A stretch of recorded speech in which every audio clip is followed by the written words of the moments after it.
Praise be Jesus Christ, and onward with Mary. Good and holy evening. Welcome back to our Tuesday evening military appointment.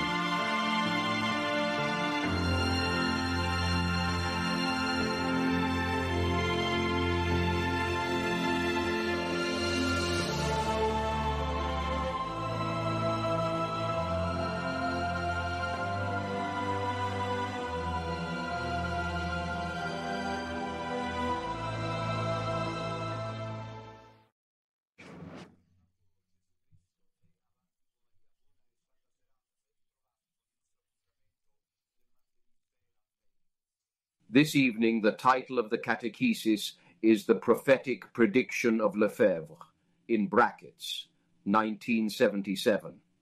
I found myself almost by chance, but there is no such thing as chance, with a very small booklet, seemingly insignificant, and instead it is the text of the speech that Monsignor Marcel Lefevre delivered in Rome on the 6th of June, 1977. The tone of this address is moving, vibrant, at times dramatic, and engaging. I would recommend to all my fellow priests who are puzzled, if not at least perplexed, by what is happening in Roman Catholicism since Bergoglio took over, especially since Bergoglio took over, to read this text. And now this evening I will just read the passages that I find most significant. Perhaps we will need to dedicate 2 episodes. So then, let's go straight to the text. After the introductory pleasantries, this is what Monsignor Marcel Lefevre says. He says, one cannot conceive the Catholic Church as continuity, as tradition, and as the heir of its past. One cannot understand a Catholic Church that breaks with its past and with its tradition. And here the aspect was still only at a liturgical limit. At a doctrinal level, there weren't any real positions being taken, as is happening in our days.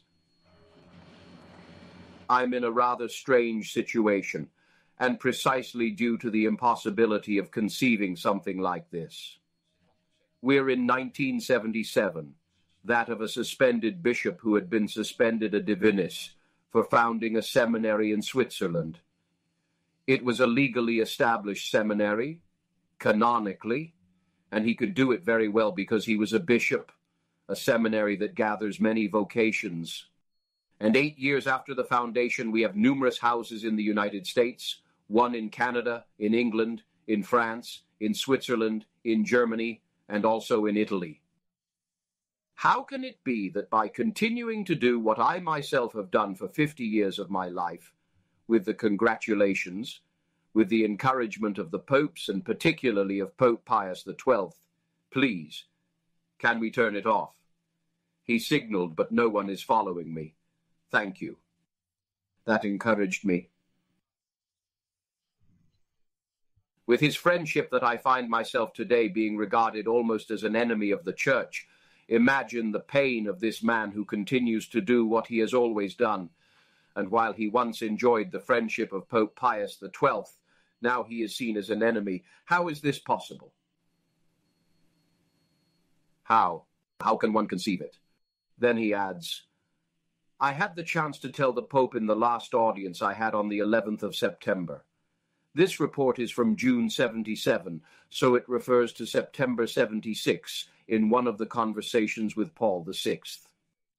I said that I can't understand why suddenly, after having trained seminarians for my entire life as I reform today, while before the council I received all the honors, except for the Cardinalate Lefevre, one of those who speaks very clearly. You know that Pope Pius XII valued him so much that he made him a papal legate for Africa, if I remember correctly, sub-Saharan Africa. Anyway, they called him the Flying Bishop because he was always with great courage, even in Africa in the 50s, with those aircraft that you never really knew if they would crash. And then in canoes between the rivers in the jungles of the savannas. Monsignor Lefevre has an incredible life because many of him have a vision solely linked to Pope Pius XII. In the battle for tradition, you see the existence of Rosario Lefebvre is an existence that is heroic, epic as well as heroic. He was chosen by Pius XII, by Pope Pius XII, to be the Pope's representative, that is, apostolic nuncio, in almost all of Africa. And he turned it around. He did an immense job. That's why he says it's a glorious career, just missing the cardinalate. And then he adds, now after the council doing the same things, I find myself suspended a divinis, almost regarded as a schismatic, nearly excommunicated as an enemy of the church. This was evidently a prophetic loan, because as you know, he will be excommunicated. And the pain must have been immense. I don't believe such a thing is possible or conceivable. And so he adds now, for obvious reasons, there is indeed something that has changed in the church. He says, if I turned 12, what I did and what I continue to do was considered honorable, and now it's not. It's not me that has changed. It's something that has changed in the church, something that has been altered by the men of the church. Then he says like this, I would like to go back to 1960, or rather 1958. Did something happen in the church at that time? What? It's impossible to know the facts thoroughly. Personally, I don't know them, but we noticed these changes since 1958, after the conclave that elected John XII. Cardinal Roncalli, Patriarch of Venice, when he left for the conclave, and he had not yet been elected, that is, when he was going to the conclave where he would be elected, wrote to the Bishop of Bergamo, the Pope who would be elected, whether from Bergamo or not, there will have to be significant changes in the church. There will need to be a new Pentecost, Lefebvre adds. In his entire letter, in Roncalli's letter before he was elected Pope, there is a desire to change the church. We are very far from having to verify how the radicalization of this pressing need that comes from the devil is now evident to everyone. Change the church. And I think, says Lefebvre, it was he who named the council of updating. Here Lefebvre pauses on the word, as you know, key, one of the password words. A password of the council, updating, is a very dangerous word. It can be used in a good sense, you see Lefebvre's common sense, but it can also lead to unpredictable consequences, updating the church. To what extent, he asks, in which areas does the church need to be updated? I had the opportunity to have in my hands, we are in 1977, a conference by Cardinal Frinz. Cardinal Frinz was the German Archbishop of, I believe, in Cologne, a conference held in 1961 in Genoa. He says, I wonder why in Genoa. Obviously, I think you know the reason. It was done in Genoa because Cardinal Siri was there. Giuseppe Siri, who in Italy was the cardinal archbishop eligible for the papacy several times, a staunch defender of the Catholic faith in the face of this update. In Cardinal Frinz's conference, the same desire for a profound change in the church is felt. He says that from now on, the Catholic Church will need to become a more universal church. In his conference, he clearly states that the particular task of the church today is to look at all of humanity as a whole. It must become a universal church. So the church must become universal. You will say that universal is the translation of the term Catholic. Catholic is the Greek word, universal the corresponding Latin term. But tradition has now given the term Catholic a much more precise meaning, signifying that the church must gather, unite, and bring about unity. But instead, here the church needs to open up. Here's the idea that emerges in Cardinal Frinz's conference, who adds that one might wonder, if it is not equally urgent, to turn our gaze towards new forms of the Christian announcement. Look, you see how incredible it is to see that all of this has been radicalized at the Synod on Synodality today. What does it mean? They are very, very dangerous expressions. Change the terms and words of the gospel. How can terms be changed without altering their essence as well? It's not possible to change indefinitely. Then he adds, I must tell you, this is interesting. A little incident that happened in 1962 when I was a member of the Central Preparatory Commission for the Council as a papal legate in Africa. Lefevre was involved, obviously at the forefront, personally, in the preparatory work of the Council. We held the meetings in the Vatican, but the last one was a dramatic meeting. In the files submitted to the Central Commission, there were two on the same subject. One came from Cardinal Bea, President of the Commission for Unity, and the other came from Cardinal Ottaviani, President of the Theological Commission. Cardinal Ottaviani was the Secretary of State, I believe, or Prefect of the Faith of the former Holy Office, if I remember correctly. We read them when? When I read these two documents myself, I thought it was very strange. They are two completely different viewpoints on the same subject, namely religious freedom or the Church's attitude towards other religions.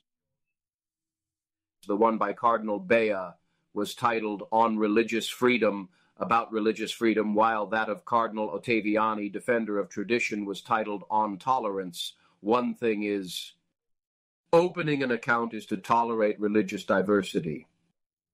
He says, do you see the profound difference? What's up? At the time of the meeting, Cardinal Ottaviani stands up and, pointing with his finger, says to Cardinal Bea, Your Eminence, you had no right. At least there were these people, of course they couldn't stop, as we have seen, the liberal progressive shame, but there were these defenders. Where am I? Where are they facing those like Bergoglio, like Ollerich, like Zuppi, like others? Where am I? Cardinal Ottaviani points his finger in front of everyone in the commission, addressing Cardinal Bea directly. Your Eminence, you did not have the right to create this scheme. You did not have the right to do so, because it is a theological scheme and therefore pertains to us, the Theology Commission. And Cardinal Bea, standing up, says, I had the right to make this outline as the President of the Commission for Unity. If there is a subject that concerns unity, it is precisely religious unity. And he added, addressing Cardinal Ottaviani, I fundamentally oppose what you are saying. So, the 70 cardinals present, Lefebvre always recounts, the 20 bishops and archbishops of which I was a part, the 4 general superiors of religious congregations. They were members of the Central Commission, all looked at each other. Can you understand the embarrassment of 2 cardinals facing each other like this? It's already a sign that within the Church, the process of conflict, of opposition, was beginning between the, let's call it, liberal, progressive, modernist wing and the smaller, less visible one of tradition. They look at the bishops and say, but what will happen? The 2 cardinals radically opposed and on an important thesis, such as that of religious freedom. So Cardinal Ruffini, the Cardinal of Palermo, stood up and said, We are sorry. The Cardinal of Palermo had been one of the guardians. We are sorry, but in light of this opposition between 2 of our confrères on such important theses, we are obliged to report everything to the higher authority, meaning the Pope, who often came to preside over our meetings, but this time he was not present.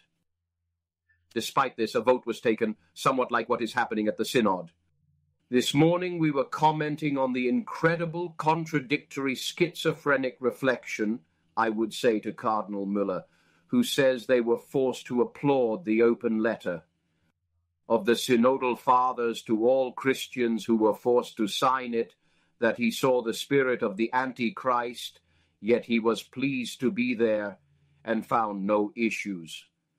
But then he says, we were evidently compelled to sign, the cardinals, and they were practically, he says, stalling.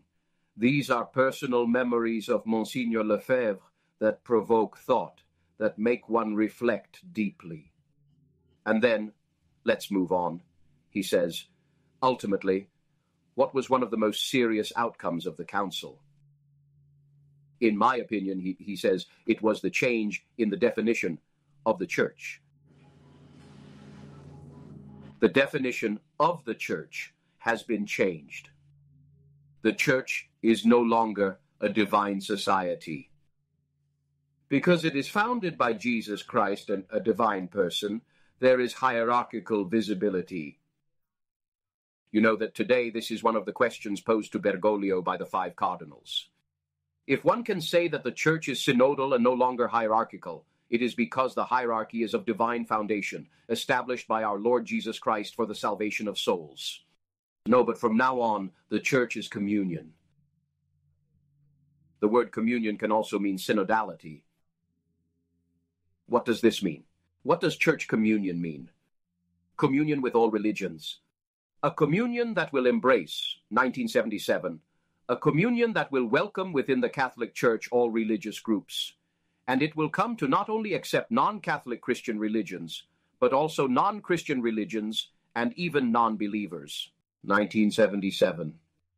When one thinks of the portico of the Gentiles, of Cardinal Maria with the cloak of non-believers, when one thinks of the signature from Abu Dhabi between Bergoglio and the Mufti of Al-Azhar, when one considers that the official thought of the false church is now that of religious syncretism, one realizes how prophetic Lefebvre has been.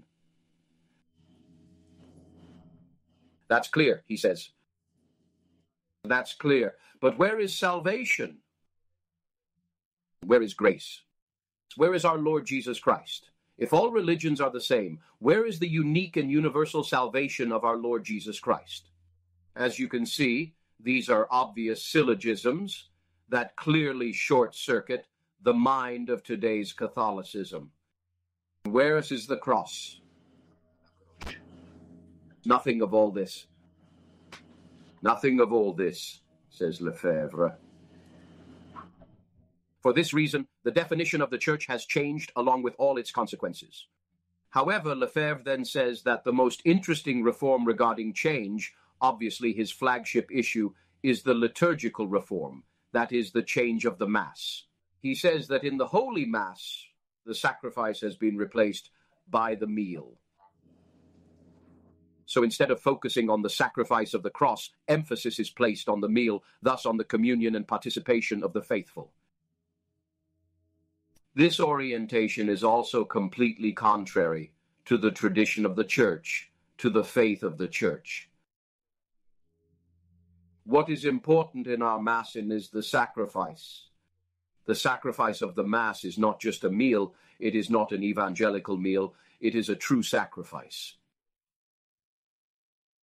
Therefore, even if the priest offers the sacrifice of the Mass alone, as the priest celebrates by himself, this sacrifice is just as valid as if 1,000 people were present with him in that little corner of his own home, in that remote little room where he celebrates alone. Now it seems that the Mass is primarily an assembly, and the priest is the president of the assembly. President, no longer the one who offers the sacrifice. President is a new concept of the Mass. As you can see, this is a very serious, radical change.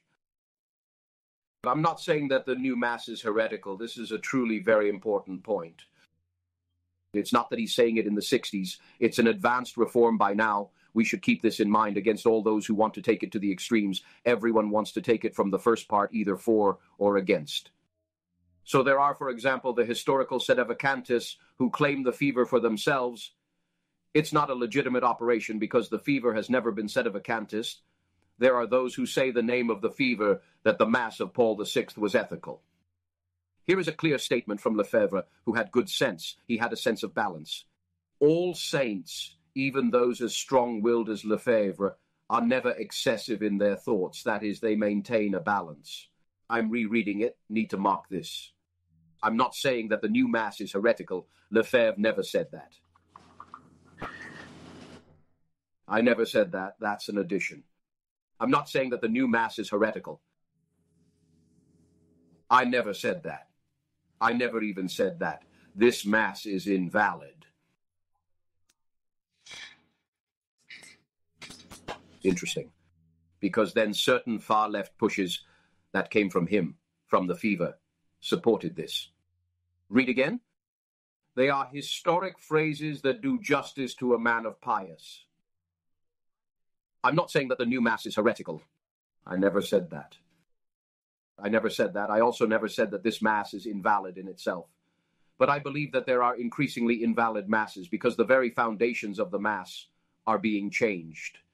So, if anything, the poor Dominutella, who is being torn apart alive for saying that the Mass is invalid with one, and with Bergoglio, has a precedent.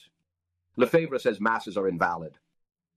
I truly believe, adds Monsignor Lefebvre, I truly believe that this Mass is ambiguous, as it can be said by both Protestants and Catholics.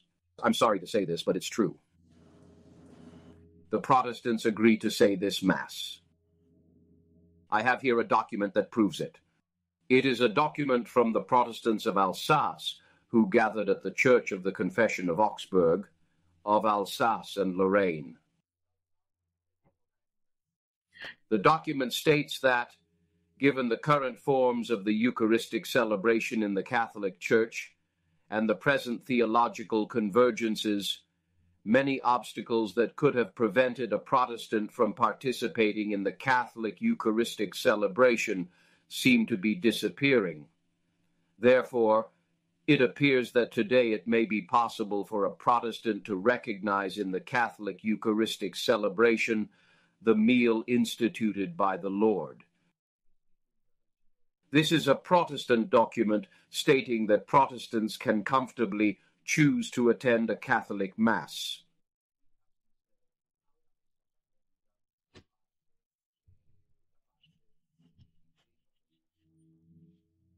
I should be able to read you numerous passages from these official catecheses in France, and he was French at the fever, so he had his finger on the pulse of the situation, we know. And he speaks of the Jean Bar Center, which is the official center for catechesis in France. Here's what it says. The Mass is perhaps not the Last Supper of our Lord. Rather, at the heart of the Mass there is not the account of the institution. There is the offering of the sacrifice.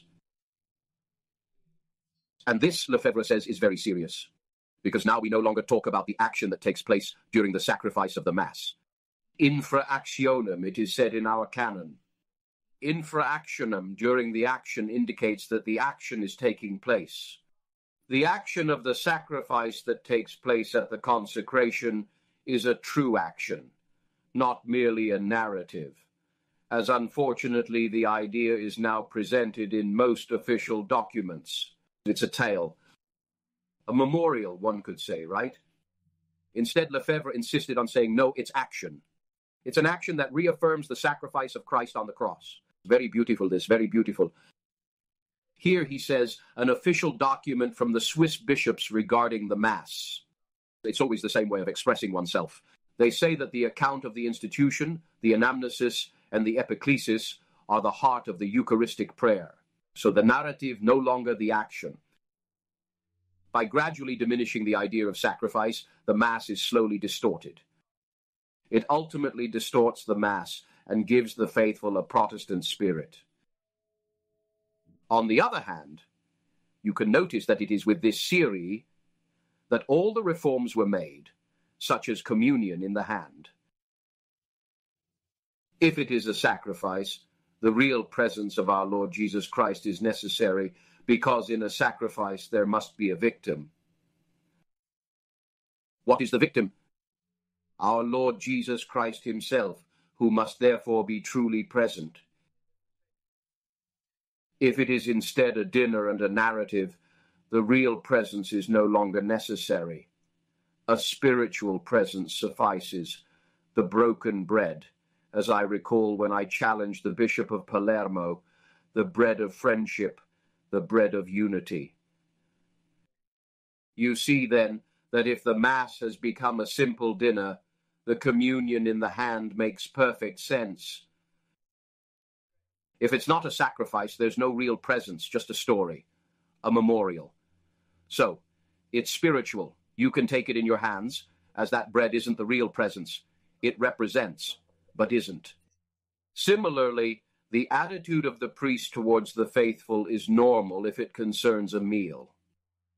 The president of a lunch, interestingly, does not turn his back on his guests, if instead it is a sacrifice. So the sacrifice is offered to Pius, and the priest turns towards Pius and towards the cross, which is the sign of the sacrifice being made on the altar, and not towards the faithful. Thus, the entire meaning of the sacrifice of the Mass changes. All of this is of paramount importance. When we witnessed the priest who last year said Mass on the beach mat, the premises were those that Lefebvre highlighted in 1977. All of this is of paramount importance because it also represents the entire meaning of the disappearing Catholic spirituality. I wonder how they didn't take him out physically at Lefebvre because he was fighting head-on against ecclesiastical masonry. They certainly didn't eliminate him physically, but they definitely took him down morally, and I would say also from a media standpoint. Of social relevance, at a certain point the fever meant nothing to anyone anymore.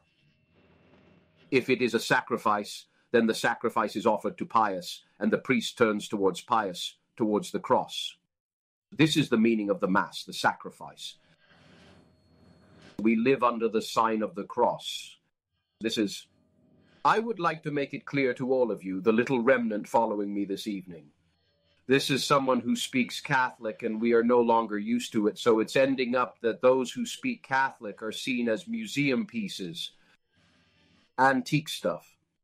This is a way of speaking Catholic. Catholic spirituality is the sign of the cross. It is the sacrifice.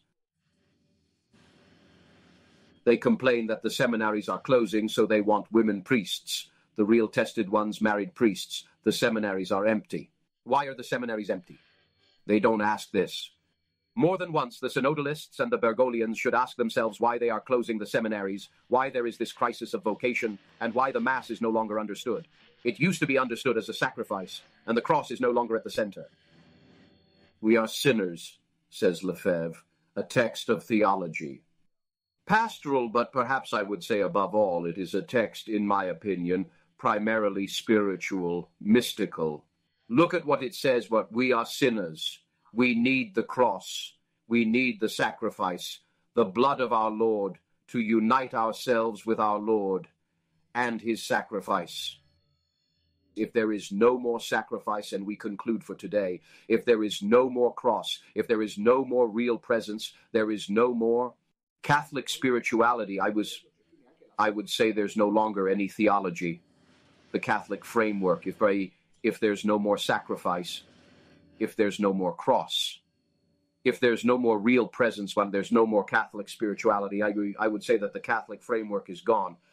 Our life has no meaning anymore if there is no cross. But why do you think bishops like Zuppi and others are opening up euthanasia? Because people no longer find meaning in life. When they fall ill, they want to die. We haven't talked about the cross. Lefebvre in 77 says that if there is no more sacrifice, if there is no more cross, there is no meaning to life without the blood of our Lord Jesus Christ, if we are not united with our Lord Jesus Christ through his blood, which is grace, supernatural grace. Our actions are not meritorious. We do not deserve heaven. We do not deserve eternal salvation. Here it's almost Lutheran, but to tell you how it is instead elegant in theology, that is to say, it is true, saved by grace. As Paul says, by grace, it seems to me, saved through grace.